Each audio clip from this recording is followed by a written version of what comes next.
राधे कृष्ण दोस्तों, आज की कहानी का नाम है तलाकशुदा। जिस अस्पताल में पति विजय डॉक्टर था, उसी अस्पताल में उसकी तलाकशुदा पत्नी श्रेया अपनी डिलीवरी करवाने के लिए भर्ती हुई थी। लेकिन जब अस्पताल में पहुंचती है तो दर्द के मारे जोर जोर से चिल्ला चिल्ला कर रोने लगती है, अपने पैरों को पटकने लगती है। तभी डॉक्टर विजय दौड़कर उसके पास आते हैं तो उनके पीछे पीछे बहुत सारी नर्स भी दौड़ते हुए आती हैं। और जब डॉक्टर विजय उस महिला को अपनी आंखों से देखते हैं तो एकदम से चौंक जाते हैं, क्योंकि वह महिला डॉक्टर विजय की तलाकशुदा पत्नी श्रेया थी। आखिर इन दोनों पति पत्नी के बीच में ऐसा क्या विवाद हुआ था जिसकी वजह से यह दोनों एक दूसरे से अलग हो गए थे। दोस्तों, इन दोनों पति पत्नी की क्या कहानी है, आइए सुनते हैं। रामलाल सरकारी विभाग में एक कर्मचारी थे और उनकी एक लड़की थी जिसका नाम श्रेया था। श्रेया अपनी पढ़ाई कर रही थी। श्रेया रामलाल जी की इकलौती लड़की थी, उनका कोई लड़का नहीं था, इसलिए वह अपनी लड़की श्रेया को बहुत ज़्यादा प्यार करते थे। जिसकी एक औलाद होती है ना, वह लोग अपनी औलाद को बहुत प्यार करते हैं और बहुत लाड प्यार से बड़ा करते हैं, उनकी हर गलती को अनदेखा करते हैं। इसी वजह से श्रेया बहुत बिगड़ गई थी। पर श्रेया के माँ बाप को अपनी बेटी की कभी कोई गलती नज़र ही नहीं आती थी। वह इंटर पास करने के बाद अब ग्रेजुएशन की पढ़ाई करने लगती है। श्रेया पैसे वाले घर से थी तो उसको पैसों की कोई कमी नहीं थी। वह अपने दोनों हाथों से आंखों को बंद करके खूब पैसा खर्च करती थी। उसका शौक था कि रात को अपने दोस्तों के साथ पार्टी करना, महंगे महंगे बड़े बड़े रेस्टोरेंट में खाना खाना, महंगा मोबाइल चलाना, छोटे छोटे कपड़े पहनना, शॉपिंग करना। लेकिन उसके पिताजी उसे कभी ना रोकते और ना ही कुछ बोलते, बल्कि अगर वह किसी चीज की जिद करती तो वह उसको लाकर दे दिया करते थे। एक दिन रामलाल जी अपनी पत्नी से बोलते हैं कि अब हमारी बेटी बड़ी हो गई है, क्यों ना कोई अच्छा लड़का देखकर उसकी शादी करा दी जाए। फिर वह दोनों श्रेया से पूछते हैं, बेटी अब तुम बड़ी हो गई हो, अब हम लोग तुम्हारा विवाह करवाना चाहते हैं, तुम्हारी क्या राय है इस बारे में। तब श्रेया अपने पिताजी से कहती है, पापा मुझे भी पढ़ना है। बेटी, मैं तुमको पढ़ने के लिए मना नहीं कर रहा हूँ, क्योंकि जिस लड़के से मैं तुम्हारी शादी करूँगा उससे सबसे पहले मैं यही बात करूँगा कि तुम अगर मेरी बेटी को पढ़ाओगे तभी मैं तुमसे उसकी शादी करूँगा, नहीं तो नहीं करूँगा। यह सुन श्रेया शादी के लिए मान गई। रामलाल अपने बचपन के दोस्त सोहन जी से बात करते हैं और बोलते हैं कि मैं अपनी बेटी की शादी तेरे बेटे से करना चाहता हूँ। रामलाल को पता था सोहन जी एक बहुत ही सीधा और सरल आदमी है, उसके घर में मेरी बेटी की शादी होगी तो वह बहुत खुश रहेगी। सोहन जी का बेटा विजय डॉक्टर की पढ़ाई कर रहा था। सोहन एक किसान था, खेतीबाड़ी करता था, उनका एक नॉर्मल परिवार था। सोहन ने रामलाल जी से कहा कि तुम कहाँ और हम कहाँ।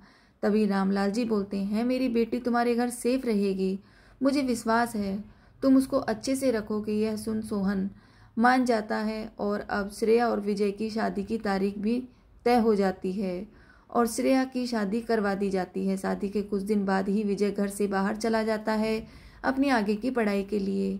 उसके जाने के बाद ही श्रेया अपनी पहले वाली लाइफ शुरू कर देती है।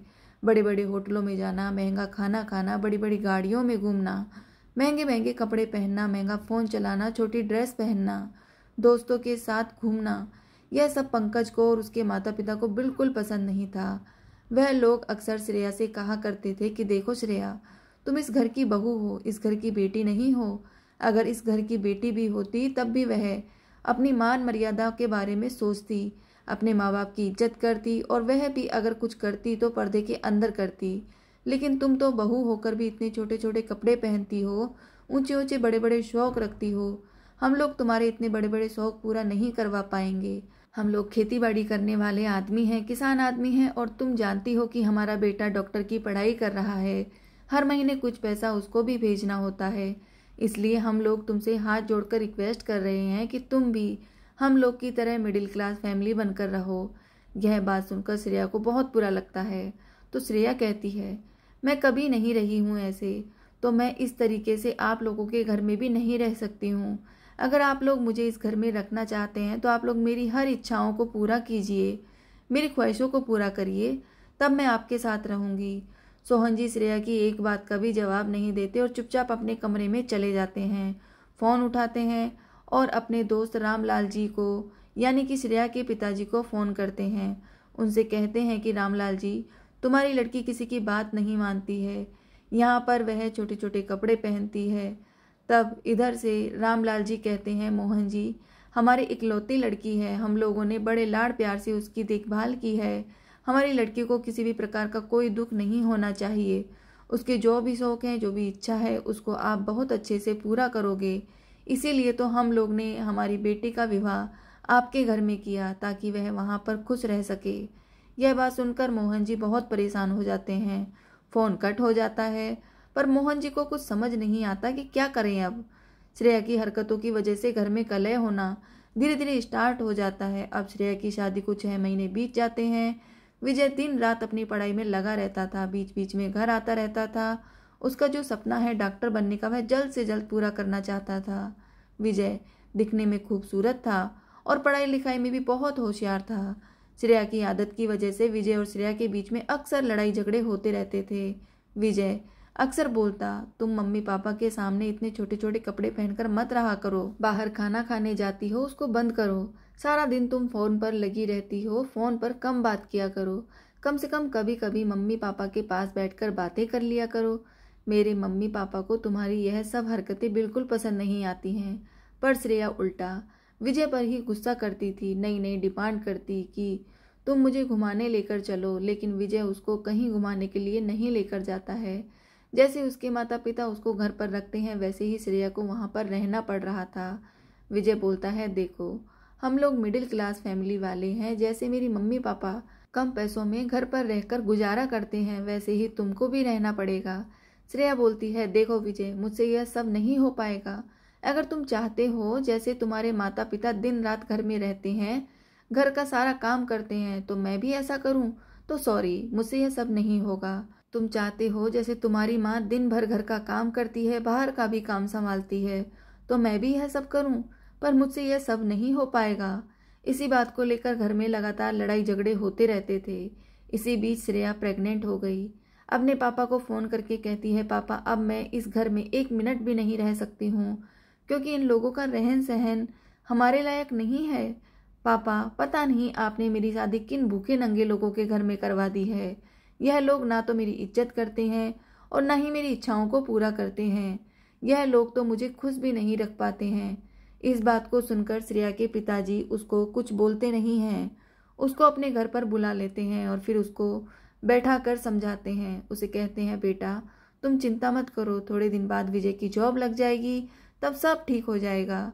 और उसके घर वाले जब तुम्हारे साथ रहेंगे तो उनको तुम्हारी आदत हो जाएगी, वह तुमको समझने लगेंगे, तुमको कुछ नहीं बोलेंगे। पर श्रेया अपने ससुराल जाने को तैयार ही नहीं होती है। जब अपने पापा के घर पर वह रहने लगती है तो अपने दोस्तों को घर पर बुलाती, उनके साथ बाहर घूमने के लिए जाती। श्रेया यह बात भूल चुकी थी कि उसकी शादी हो चुकी है और उसके पेट में एक बच्चा पल रहा है। लेकिन इसके बावजूद भी श्रेया अपने लड़के दोस्तों के साथ होटल में जाती थी, बड़ी बड़ी गाड़ियों में घूमती थी, छोटे छोटे कपड़े पहनती, रोज़ दोस्तों के साथ बाहर खाना खाती। यह सब काम करना उसको बहुत पसंद था। इस तरीके से समय बीतता चला गया। इधर विजय की पढ़ाई पूरी हो गई और वह अपनी ट्रेनिंग के लिए जाने लगा। श्रेया के दोस्त भी उसको भड़काते रहते कि तुम्हारा पति तुम्हारे लायक नहीं है, वह तो बस एक नॉर्मल लड़का है, घूमने फिरने वाला लड़का नहीं है, वह तुमको घर में रखेगा, तुमको एंजॉय नहीं कराएगा, तुम्हारे लिए कुछ नहीं करता। श्रेया और विजय की बहुत कम बातें होती थी। जब भी विजय श्रेया के हालचाल के लिए फ़ोन करता, श्रेया किसी न किसी बात पर विजय से लड़ाई ही किया करती थी। विजय उसे समझाने की बहुत कोशिश करता था, पर श्रेया समझने को तैयार ही नहीं होती। इन्हीं सब के चक्कर में आकर वह अपने पति से तलाक लेने की सोचती है। श्रेया दोस्तों की बातों में आकर एक दिन तलाक का कागज कोर्ट में पेश कर देती है, तो कुछ दिन बाद दोनों के बीच में तलाक भी हो जाता है। कुछ समय बाद विजय एक सफल डॉक्टर बन जाता है। एक अच्छे अस्पताल में उसकी नियुक्ति हो जाती है और वह वहाँ पर नौकरी करने लगता है। इधर श्रेया अब आज़ाद हो चुकी थी। वह अपने पापा के घर पर बड़े ऐश से रहती थी। वहीं उसका रूटीन था अपने यार दोस्तों के साथ घूमना, देर रात घर पर आना, खूब पैसा उड़ाना। इन सब के बीच में वह यह भूल जाती है कि वह विजय के बच्चे की माँ बनने वाली है। अब डिलीवरी का टाइम नज़दीक आ जाता है, तब भी श्रेया नहीं मानती। वह अपने दोस्तों को घर पर बुलाती, उनके साथ बाहर घूमने के लिए जाती। अब उसके दोस्त लोग भी कहते, श्रेया अब तुम घर पर आराम करो, तुम्हारे साथ घूमने में हम लोगों को अच्छा नहीं लगता है। तुम्हारे पेट में बच्चा है, तुम्हारा पेट बहुत बाहर निकल गया है। श्रेया को यह बात समझ नहीं आ रही थी कि उसके दोस्त जिंदगी भर उसका साथ नहीं देने वाले हैं। एक एक करके सब दोस्त उसका साथ छोड़ देते हैं। श्रेया एकदम से अकेली पड़ जाती है और वह अब घर पर रहने लगती है। अब उसका 9वां महीना लग जाता है। एक दिन उसके पेट में बहुत तेज दर्द उठता है तो उसके मम्मी पापा तुरंत घर पर एम्बुलेंस फोन करके बुला लेते हैं और उसको अस्पताल में ले जाते हैं। जैसे ही वह एम्बुलेंस से नीचे उतरती है अस्पताल के अंदर जाने के लिए, तो उसको दर्द और भी ज़्यादा तेज होने लगता है और ज़ोर ज़ोर से वह चिल्लाने और रोने लगती है। जो अस्पताल के सारे स्टाफ लोग थे, डॉक्टर थे, वह सब उसके पास पहुंच जाते हैं कि यह महिला इतना चिल्ला क्यों रही है। जैसे ही डॉक्टर विजय देखता है कि वह औरत श्रेया है तो उसके होश उड़ जाते हैं और उसकी आंखों से अचानक आंसू बहने लगते हैं। वह नर्स लोग से कहता है कि आप लोग जल्दी से डिलीवरी वार्ड में जाकर सारा इंतजाम करिए, मैं उसको लेकर अभी आ रहा हूँ। श्रेया को इतना दर्द हो रहा था कि वह पूरी बेहोशी की हालत में आ गई थी। उसको कुछ नहीं पता चल रहा था कि उसके साथ में क्या हो रहा है, कौन उसके पास है। विजय श्रेया को एक सीनियर लेडी डॉक्टर के हवाले कर देता है और उनसे डिलीवरी की रिक्वेस्ट करता है, आप इनकी डिलीवरी करवा दीजिए। श्रेया को डिलीवरी वार्ड में लेकर जाया जाता है। डॉक्टर जैसे ही श्रेया को चेक करती हैं तो उनको पता चलता है कि श्रेया के अंदर ब्लड बहुत कम है और जब तक उसके शरीर में ब्लड नहीं चढ़ेगा तब तक वह डिलीवरी नहीं हो पाएगी। विजय के ससुर रामलाल जी जब यह बात सुनते हैं तो जल्दी जल्दी ब्लड बैंक में जाते हैं। वहाँ ब्लड नहीं मिलता है तो बहुत परेशान हो जाते हैं। तभी जो महिला डॉक्टर थी वह उसके पिताजी के पास आती है और उनसे कहती है कि अगर 1 घंटे के अंदर ब्लड की व्यवस्था नहीं होगी तो आपकी बेटी की जान चली जाएगी और उसके पेट में जो बच्चा है उसे भी हम नहीं बचा पाएंगे। विजय भी बहुत परेशान हो रहा था। वह भी कई सारे अस्पतालों में फ़ोन करके ब्लड की व्यवस्था करने की कोशिश करता है, लेकिन कहीं से भी ब्लड की व्यवस्था नहीं हो पाती क्योंकि जो श्रेया का ब्लड ग्रुप था वह मैच नहीं हो पा रहा था। विजय डॉक्टर के पास जाता है, उनसे कहता है, मैडम आप मेरा ब्लड ले लीजिए, मेरा ब्लड ग्रुप सेम है, अगर आपको कोई ऐतराज़ ना हो तो आप मेरा ब्लड निकाल कर एक बोतल इसको चढ़ा दीजिए और जल्दी से डिलीवरी करवा दीजिए। उसके बगल में एक बेड पर विजय लेट जाता है और श्रेया को एक बोतल खून देता है और जाकर अपने कैबिन में बैठ जाता है। तब जाकर उसकी डिलीवरी होती है और श्रेया की जान बच जाती है। श्रेया एक लड़के को जन्म देती है। कुछ टाइम बाद जब श्रेया को होश आ जाता है तो श्रेया अपने बगल में अपने बच्चे को देखकर बहुत खुश हो जाती है। उसका बेटा दिखने में बहुत सुंदर था और वह दिखने में बिल्कुल विजय की तरह लग रहा था। श्रेया अपने डॉक्टर से बोलती है, डॉक्टर मैडम अगर आप नहीं होती तो मेरी जान ही चली जाती और मेरे बच्चे की भी जान चली जाती। आप मेरे बच्चे को इस दुनिया में सही सलामत सुरक्षित लेकर आई हैं और मेरी जान बचाई है, इसके लिए मैं आपकी बहुत आभारी हूँ। डॉक्टर बोलती है, बेटी तुम मेरा धन्यवाद मत करो, तुम डॉक्टर साहब का धन्यवाद करो जिन्होंने तुमको अपना एक बोतल ब्लड दिया है, तब जाकर तुम्हारी डिलीवरी हुई है और तुम्हारी और तुम्हारे बच्चे की जान बची है। अगर टाइम पर तुमको ब्लड नहीं देते तो तुम्हारी जान चली जाती। श्रेया बोलती है, मैडम आप मुझे उनसे मिलवा दीजिए, मैं उनसे मिलना चाहती हूँ, उनको धन्यवाद बोलना चाहती हूँ, आप प्लीज़ उनको यहाँ मेरे पास बुलवा दीजिए। जैसे ही उस डॉक्टर को बुलाया जाता है तो श्रेया विजय को देखकर चौंक जाती है और बोलती है, डॉक्टर साहब यह तो मेरे तलाकशुदा पति हैं, आप इनको यहाँ पर क्यों लेकर आई हैं, इनको जल्दी से बाहर निकालिए। तभी डॉक्टर बोलती है, इन्होंने ही तो आपको ब्लड दिया है, तभी आपकी जान बच पाई है। यह सुनकर श्रेया की आंखों से अचानक आंसू बहने लगते हैं। एक तरफ बगल में उसका बच्चा सोया हुआ था और दूसरी तरफ उसकी आंखों के सामने उसका तलाकशुदा पति खड़ा था। तो श्रेया उसको देखकर अपनी नज़रें झुका लेती है और उसे धन्यवाद बोलती है और अपने मन में सोचती है कि मैंने विजय के साथ कितना गलत व्यवहार किया था। मैं उसको गरीब भूखा नंगा कहती थी, इसने तो मेरी जान को बचाया है। तब श्रेया विजय के सामने हाथ जोड़ती है और बोलती है, मुझे माफ़ कर दो। तब विजय बोलता है, तुम चिंता मत करो, तुम बहुत जल्दी ठीक हो जाओगी, कुछ दिन बाद तुमको यहाँ से डिस्चार्ज कर दिया जाएगा। तभी वहाँ से विजय जाने लगता है तो श्रेया उससे कहती है, विजय रुको, तुम कहाँ जा रहे हो, मैं इस बच्चे को लेकर अब कहाँ जाऊँगी, अब मेरा तो कोई ठिकाना भी नहीं है। हाथ जोड़कर विजय से कहने लगती है, विजय देखो मुझे माफ़ कर दो, मुझे आप अपने साथ अपने घर ले चलो। तब विजय उससे कहता है, देखो श्रेया मैं एक नॉर्मल व्यक्ति हूँ, तुम्हें घर ले जाकर तुम्हारा शौक पूरा नहीं करवा पाऊंगा।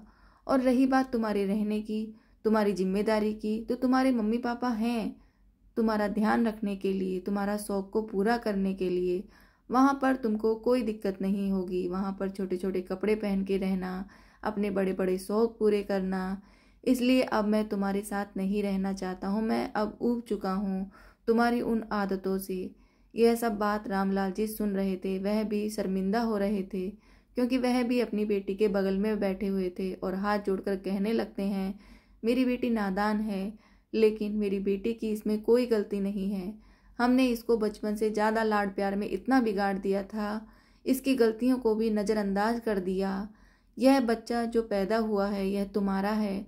तुमसे हाथ जोड़कर विनती कर रहा हूँ, इस बच्चे की खातिर तुम मेरी बेटी को फिर से अपना लो, नहीं तो उसकी ज़िंदगी बर्बाद हो जाएगी। विजय काफ़ी देर तक सोचता है, समझता है और फिर समझदारी के साथ काम लेता है और श्रेया को अपने साथ रखने के लिए तैयार हो जाता है।